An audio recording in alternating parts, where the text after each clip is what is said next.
আজিৰ ভিডিঅ'ত আমি আলোচনা কৰিম 2023 এইচএছ সেকেন্ড ইয়াৰ এখন কোৱেশ্চন পেপাৰৰ বিষয়ে। এই কোৱেশ্চন পেপাৰখন হৈছে লজিক এণ্ড ফিলছফিৰ কোৱেশ্চন পেপাৰ। এখন 2023 কোৱেশ্চন পেপাৰ যিখন এইবাৰ পৰীক্ষাৰ কাৰণে 2025 পৰীক্ষাৰ কাৰণে খুবই ইম্পৰ্টেণ্ট। গতিকে আজিৰ ভিডিঅ'টোত উচ্চতৰ মাধ্যমিক দ্বিতীয় বৰ্ষৰ তৰ্ক বিজ্ঞান আৰু দৰ্শন পাঠ্যপুথিখনৰ 2023 চনৰ কোৱেশ্চন পেপাৰ বিষয়ে আলোচনা কৰা হ'ব। যিসকল ছাত্ৰ-ছাত্ৰীয়ে বাকি কোৱেশ্চন পেপাৰবোৰ মোৰ সলভ চোৱা নাই, মই ইতিমধ্যে 2014 পৰা 2014 চনৰ পৰা সিৰিয়ালি সকলো ক্লাছ ইয়াত আপলোড কৰিছো, কোৱেশ্চন পেপাৰ সলভখিনি আপলোড কৰিছো। বাকি যিখিনি চোৱা নাই তেওঁলোকে সেইবোৰো চাব আৰু লগতে এই ভিডিঅ'টো চাই ল'ব।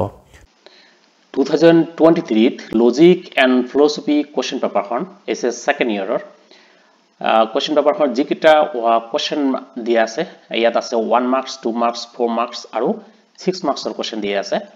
তো 1 মাৰ্কছৰ আছে টোটাল কোৱেশ্চন আছে 12টা আৰু 2 মাৰ্কছত আছে 12টা কোৱেশ্চন।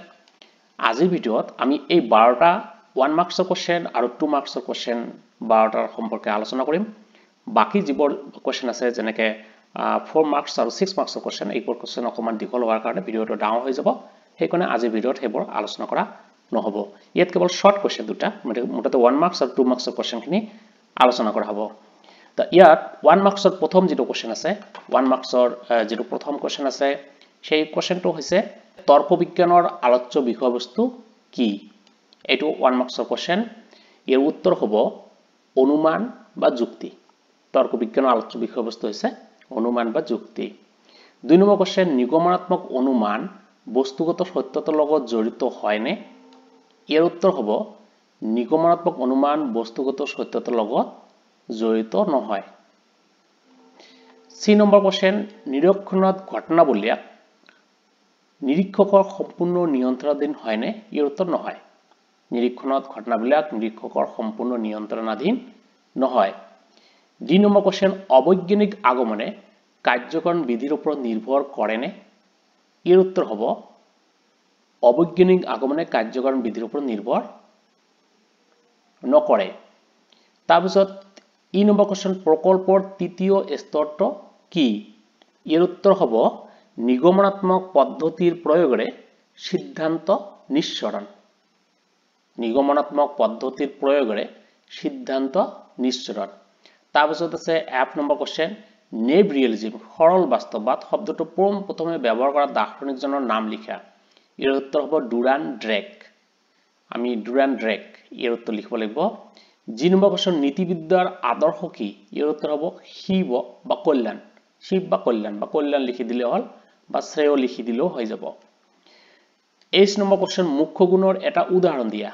ইয়াৰ উত্তৰ হ'ব বস্তুৰ যেনেকে আকাৰ, ওজন, আকৃতি, এইবোৰ মুখ্য গুণ। যিকোনো এটা লিখিলে হৈ যাব ইয়াৰ পৰা। 8 নম্বৰ কোৱেশ্চন, অপসৰণৰ কোনটো সূত্ৰৰ ওপৰত অন্বয়ী পদ্ধতি প্ৰতিষ্ঠিত?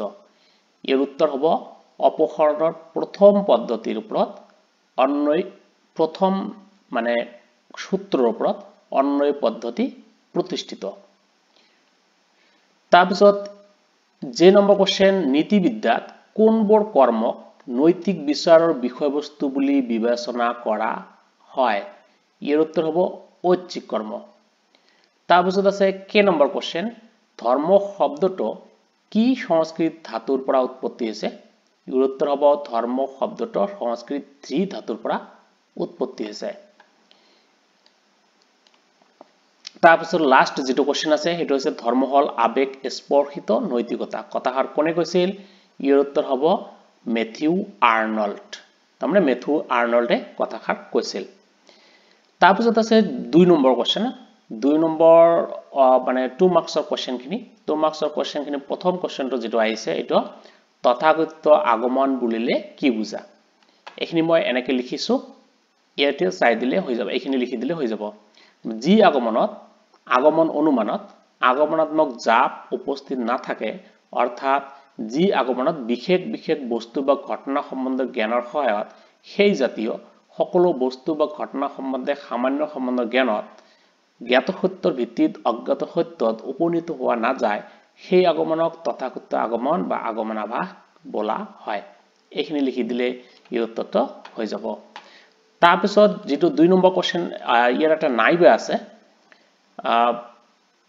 2 মাৰ্কছৰ এই কোৱেশ্চনটোৰ এটা নাইবা আছে যেনেকৈ নাইবাটো আছে এনেকুৱা অবৈজ্ঞানিক আগমনৰ সিদ্ধান্ত কিয় নিশ্চিত নহয় এই কোৱেশ্চনটো ইয়াৰ অৰ্থ যেটো আছে এই উত্তৰ হ'ব অবৈজ্ঞানিক আগমনৰ সিদ্ধান্ত নিশ্চিত নহয় কাৰণ অবৈজ্ঞানিক আগমন কাৰ্যকৰণ বিধিৰ ওপৰত নিৰ্ভৰশীল নহয় এইখিনি লিখি দিলে ইয়াৰ উত্তৰ হৈ যাব তাৰপিছত আছে 3 নম্বৰ কোৱেশ্চন প্ৰকৃতিৰ একৰূপতা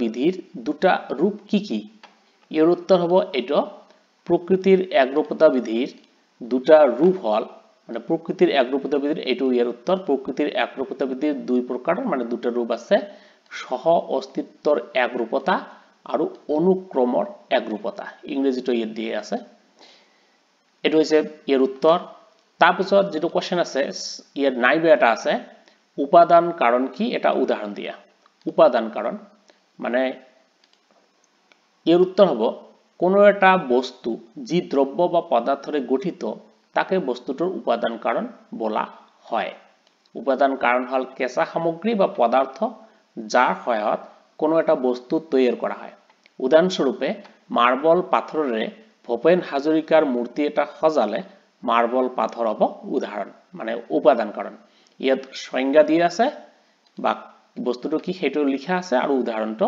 দিয়া আছে তাৰপিছত যেটো কোৱেশ্চন আছে বৈধ প্ৰকল্পৰ যিকোনো দুটা শৰ্ত উল্লেখ কৰা বৈধ প্ৰকল্পৰ যিকোনো দুটা শৰ্ত ইয়াৰ উত্তৰ হ'ব বৈধ প্ৰকল্পৰ দুটা শৰ্ত হল এটা হল প্ৰাসংগিকতা আনটো হল সত্যাপনীয়তা প্ৰাসংগিকতা আৰু সত্যাপনীয়তা তাৰপিছত কোৱেশ্চনটো আছে লকৰ বাস্তৱবাদক কিয় বৈজ্ঞানিক বাস্তৱবাদ বলা হয় 5 নম্বৰ কোৱেশ্চন লকৰ বাস্তৱবাদক কিয় বৈজ্ঞানিক বাস্তৱবাদ বলা হয় ইয়াৰ উত্তৰ হ'ব এটো লকৰ বাস্তৱবাদক বৈজ্ঞানিক বাস্তৱবাদ বলা হয় কাৰণ এই মতবাদত তদানীন্তন মানে সেই কালৰ বৈজ্ঞানিক চিন্তাধাৰাৰ প্ৰবল প্ৰভাৱ লক্ষ্য কৰা যায় বাহ্যিক বস্তুৰ প্ৰকৃতি আৰু জ্ঞাতাই বাহ্য বস্তু কি ধৰণে জানিব পাৰে ইয়াক বৈজ্ঞানিকভাৱে ব্যাখ্যা কৰাৰ বাবে লকৰ মতবাদক বৈজ্ঞানিক বাস্তৱবাদ বলা হয় মূলত এইখিনি ধুনীয়াকৈ লিখিব লাগিব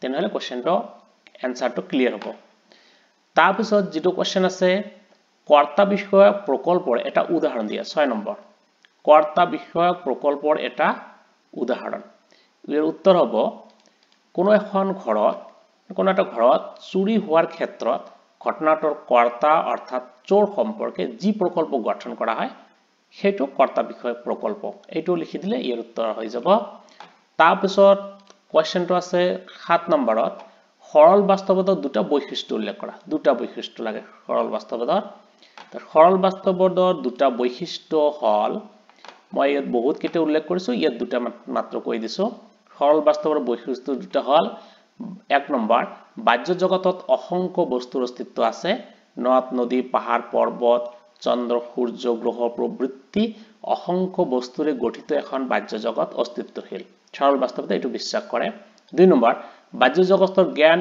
ইন্দ্ৰিয় অভিজ্ঞতাৰ মাধ্যমত লাভ কৰা যায় সৰল বাস্তৱতাৰ বৈশিষ্ট্য বাহ্যিক বস্তুবোৰ সন্দৰ্ভত জীৱৰ বচন প্ৰতিষ্ঠিত সেইবোৰৰ সত্যতা ইন্দ্ৰিয় অভিজ্ঞতাৰে নিৰ্ণয় কৰিব পাৰি 3 নম্বৰ আছে বাহ্য বস্তু আৰু বস্তুৰ গুণৰ মনোনিৰপেক্ষ স্বতন্ত্ৰ সত্তা আছে আমাৰ জনা বা নজনাৰ ওপৰত বাহ্য বস্তুৰ গুণসমূহ নিৰ্ভৰশীল নহয় মই দুটা ইয়াৰ পৰা যিকোনো লিখি দিলে হৈ যাব তাৰপিছত 7 নম্বৰ যেটো কোৱেশ্চন আছে 7 নম্বৰ মানে 8 নম্বৰ হৈছে নীতিবিদ্যা কিয় আদৰ্শনিষ্ঠ বিজ্ঞান বুলি কোৱা হয় নীতিবিদ্যা কিয় আদৰ্শনিষ্ঠ বিজ্ঞান বুলি কোৱা হয় ইয়াৰ উত্তৰ হ'ব নীতিবিজ্ঞান আদৰ্শনিষ্ঠ বিজ্ঞান কাৰণ নীতিবিদ্যাই পৰমশ্বৰৰ আদৰ্শক মাপকাঠি হিচাপে লৈ মানুহৰ আচৰণ আৰু ঐচ্ছিক ক্ৰিয়াৰ নৈতিক মূল্য নিৰ্ধাৰণ কৰে এটো হৈছে ইয়াৰ উত্তৰ তাৰপিছত আছে 9 নম্বৰ কোৱেশ্চন 9 নম্বৰ কোৱেশ্চনত আছে ভাৱবাদৰ সংজ্ঞা দিয়া মানে ভাৱবাদ কাক বলে এটো লিখি দিলে হৈ যাব ইয়াৰ উত্তৰ হ'ব যি মতবাদ অনুসৰি জ্ঞেয় বস্তু অৰ্থাৎ বাহ্য বস্তুৰ মনোনিৰপেক্ষ স্বতন্ত্ৰ সত্তা নাই বাহ্য বস্তুৰ অস্তিত্ব মনৰ ওপৰত নিৰ্ভৰশীল তাক ভাৱবাদ বলা হয় এটো হ'ব ইয়াৰ উত্তৰ তাৰপিছত যেটো কোৱেশ্চন আছে সেই কোৱেশ্চনটো হৈছে এই 9 নম্বৰ এটা নাইবা আছে যেনে দুজন ভাৱবাদী দাৰ্শনিকৰ নাম লিখা দুজন ভাৱবাদী দাৰ্শনিকৰ নাম এজন হৈছে জৰ্জ বাৰ্কলি আনজন হৈছে হেগেল ইমানুৱেল কান্টৰ নাম লিখি দিলেও হৈ যায় ব্ৰেট লি আছে তেওঁৰ নাম লিখি দিলেও হৈ যায় এই কেইজনৰ ভিতৰত যিকোনো দুজন লিখি দিলে হৈ যাব তাৰ পিছত আছে 10 নম্বৰ কোশ্চেন ভ্ৰান্ত পৰ্যবেক্ষণ দোষৰ এটা উদাহৰণ দিয়া ভ্ৰান্ত পৰ্যবেক্ষণ দোষ কাক কয় তাৰ এটা উদাহৰণ ইয়াৰ উত্তৰটো হ'ব এনেকুৱা চলন্ত ৰেলগাড়ীত বহি সকলো মানুহে নিশ্চল গছবোৰক বিপৰীত ফালে বেগাই যোৱা যেন দেখে মানে ভ্ৰান্ত পৰ্যবেক্ষণ দোষৰ এটা উদাহৰণ মানে যিকোনো এটা উদাহৰণ দিলে হ'ল